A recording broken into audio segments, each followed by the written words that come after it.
Alam mo kakampihan kita. Ha? Sabihin mo yung story, bakit nangyari yan? Hala, oh my God. Ay, hindi sabi. So, may natutunan ka ba sa mga sinabi ko, ma'am? Ha? Marami. Marami. Sige nga, bigyan mo ako ng 20, marami.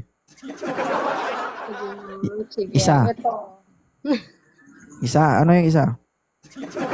Marami Bigyan mo ako 20. Pinipicture mo kasi ako eh. Hindi ganun Wait dito eh. lang. Akala mo madali dito sa live ko. Ah. Quiz to guys quiz. Sabi niya daw marami siya natutunan. Bigla mo ko 20 isa pa lang, isa. Paano mo naman masasabi na kakapit ka pa din sa isang relasyon kung alam mo namang di ba Sabi ko sa kanya, may natutunan ka ba sa tanong ko? Sabi niya, oo, marami. Tapos yung sinasabi niya, tanong. explain ko. Sige. Ikwento mo, Inday. Yan nga. Sa karanasan ko po kasi, mahirap pa para sa akin na hindi bumitaw sa isang relasyon na alam mo naman na hindi ka na masaya, toxic. Parang mas pipiliin ko na lang talaga na ako na lang bumuhay sa mga anak ko. Hindi, bakit mo nasabi? Alam mo kakampihan kita. Ha? Sabihin mo yung story, bakit nangyari yan? Hala, oh my God. Ay, hindi sabihin mo, alam nga naman kakampihan na lang kita, di ba? I need kumbaga kung ano yung buod ng story. Hindi ako masaya. Hindi na ako masaya sa kanya. Bakit nasabi mo? Hindi na ba siya nakakaisa kapag gabi, gano'n? Hindi, parang, biglang nawala yung love ko sa kanya, ganon. Bakit? Dahil siguro, trinay ko naman, 7 years kami. Sa ibang bansa po siya nagtatrabaho. Tapos, may edad na siya. Ilang taon? Nagkakilala kami, 22 ako tapos siya ay 39, coming 40. Ibang hilig mo, Inday. Mga gungan. Hindi mga kasi, mga gurami. Hindi naman Charot siya, lang.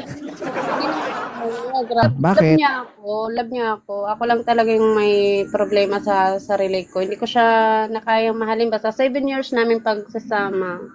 Wala talagang love. Kaya bumitaw na lang ako. Bakit naging kayo for 7 years? For what reason? Dahil mahal niya ako. Tapos try ko din yung sarili ko na baka dumating yung time na matutunan ko din siyang mahalin.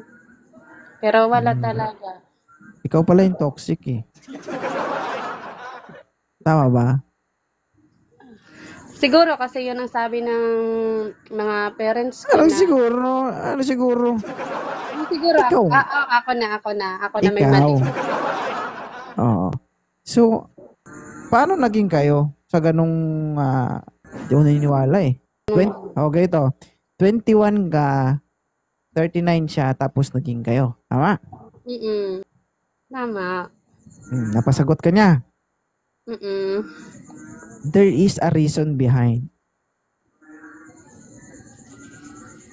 There is the reason behind. There is a reason behind about that story. But, hindi mo na kailangan sabihin yun. Sa'yo na yun. Okay. Ako kasi, ma'am, at my age, kasi alam ko, there is a reason behind kung bakit naging kayo. And siguro, yung reason na yan is for, kung gusto mong sabihin, pwede mong sabihin. Pero kung ayaw mo, okay lang naman. Hindi, yun naman talaga ang totoo. Nanligaw siya sa akin nung nasa Maynila po ako. Nagtatrabaho kasi ako sa Santa Rosa, Laguna. Naging customer Gusto mo ko siya. Mahal mo siya? Actually, nung una ko siyang nakita, siguro na nagustuhan ko siya dahil naibibigay Huwag mo niya sabihin lahat siguro. Dahil... Hindi. Okay, ganito. Ang tanong ko lang sa'yo, yes or no lang. Okay? Yes or no lang. Nalalaman ko tuloy yung mic. Okay? Alam ko yung pinupunto mo, madam. Okay? Parang ano tong utak ko eh. Ma-hot seat ka dito. Ang tanong ko sa'yo, bago mo siya sinagot, mahal mo ba siya? Hindi. Hindi. Sinagot mo siya kasi merong ganon. Oo. And ikaw lang nakakaalam nun. Tama? Yeah. Yes or no? Yes. Yeah. That's the point. And that is the biggest mistake that you made in your life. Okay? So bakit? Kasi hindi naman ikaw magsasuffer nun eh. Although you are a single mom, hindi ikaw magsasuffer nun. Hindi ikaw magbabayad ng nangyayari na yun. Okay? Ang magbabayad nun yung baby mo. Bakit? Lalaki siyang walang tatay. Being a children, napakahirap lumaki ng walang tatay. Alam mo yun? Although kaya mong gampanan yung pagiging tatay at nanay sa mga anak mo, pero yun yung malaking pagkakamaling nagawa mo. Ito guys being a girl, whether you are a single mom or not, if you are not interested, if you are not serious pagdating sa relationship, walang problema guys kung ano yung gusto nyong gawin. Magpakasarap kayo dyan. That is your rights or privilege. Magpagalaw kayo dyan. Walang problema yun. Okay? Ilagay nyo sa isip nyo kapag hindi kayo seryoso, huwag kayong magpabuntis. Lalo na kapag nakatagpo ka ng hindi responsabling lalaki. Okay? So bakit ko nasabi yun? Kasi hindi ikaw yung magsasuffer. Hindi ikaw yung magsasacrifice. Ngayon, nagpapakasarap tayo. Bukas, makalawa, after a year, yung magsasuffer yung anak natin. Guys, being a single mom o being a single guys, dyan, kung ano yung gusto nyo sabihin sa buhay nyo, babae man o lalaki kayo, respeto namin yun. Yung mga nagja-judge sa inyo, huwag silang pansinin. Buhay nyo yan. Alam mo? Kung sa palagay mo saan ka masaya, dun ka. Pero pag alam mong hindi ka seryoso sa relasyon na yan, huwag ka magpabuntis. Nakakatawa, pero totoo yun. Tama? Walang problema eh. Walang problema. Kahit na makalima ka dyan sa isang round, okay lang yun. Oo. Bakit? Grabe naman. Bakit? Yung babae nakakalimang putok kahit isa lang lalaki Ala? Hindi mo naranasan yun, Day? Hindi. Napakahina. Napakahina. Hanggang isa lang.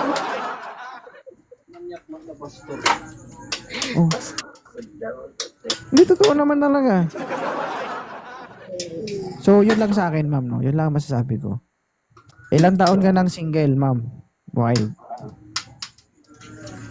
Matagal na. Oh, ilang taon? May matagal na bang taon? Ilang taon? 2. Dalawa. Sa dalawa na yan, nakalimutan mo na yung ex mo. O dati mo pang kinalimutan na. O baka kayo pa kinalimutan mo na gano'n. Hindi ko nga minahal, kaya mabilis kalimutan lang. Akala ko nagsasama kayo na hindi mo na siya matandaan. Wala. Okay.